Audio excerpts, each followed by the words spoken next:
Salbrungno Salbaria wino manjagino tongo gansa pensidil kopsira pomohai mani hamya chamang hamya rok haini hei manjak phiukha strangsalni phongdi borjora wo rail station wo mohaino koktma haini hai rail police dei Tripura police ni saitok mangbai manjak phiukha rail station ok nei koktma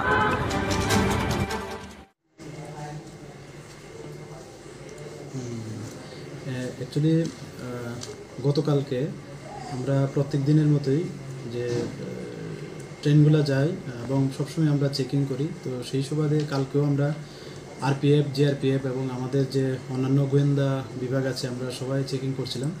তো এমন সময় তখন সন্ধ্যা আনুমানিক প্রায় 5:30 সাড়ে 5:30 হবে, তখন দেখলাম যে একজন ছেলে সে পার্সেল অফিস দিয়ে সঙ্গে ট্রলি এবং একটা পিট্টু ব্যাগও আছে নিয়ে আমাদের স্টেশনের দিকে ঢুকছে আর কি। তো আমাদের সন্দেহ হয় যে হয়তো এটার মধ্যে কোনো কিছু থাকতে পারে, কারণ ওইগুলো খুব ওয়েট দেখা যাচ্ছে। তারপর যথারীতি তাকে আমরা আটক করে জিজ্ঞাসাবাদ করতেই সে বলল যে হ্যাঁ, সে এগুলোর মধ্যে গাঁজা আছে এবং সে এগুলি রাজস্থানে নিয়ে যাবে, কারণ তার বাড়ি রাজস্থানে। তো তারপর আমরা আমাদের সিনিয়র অথরিটি যারা আছেন ওনাদেরকে খবর দিই, তো ওনারাও আসেন। তারপর আমরা ওইগুলি আমাদের পার্সেল অফিসে ওয়েট করে দেখি যে এখানে গাঁজা আছে টোটাল 25 কেজি।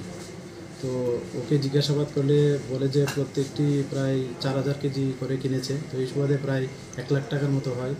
এবং পাশাপাশি সে এখন পর্যন্ত এটাও স্বীকার করেছে যে ওইগুলি নাকি তাদের এখানে প্রায় 20,000 করে বিক্রি হয়। তো এই সুবাদে এগুলির দাম প্রায় 5 লাখ টাকার মতো হয়ে যায়। তো এরকম আমরা কন্টিনিউ চলছে আর কি। এর নামটা কি? ওর নাম সুভাষ জাট, বয়স 30 বছর। আর এমনিতে ওনার গ্রামের নাম চাউমু, জয়পুর, রাজস্থান। এই পর্যন্ত এক সপ্তাহে কতজন এনডিপিএস কেসে মানে আটক করা হয়েছে? এই পর্যন্ত আমাদের রেল স্টেশনে 12 জন অ্যারেস্ট হয়েছে। আজকে ওকে আদালতে তোলা হবে? হ্যাঁ, আজকে মহামান্য আদালতে ওকে প্রেরণ করা হবে পুলিশ রিমান্ড চেয়ে। কতদিনের চাবে পুলিশ? 3 দিনের পুলিশ রিমান্ড চাওয়া হবে।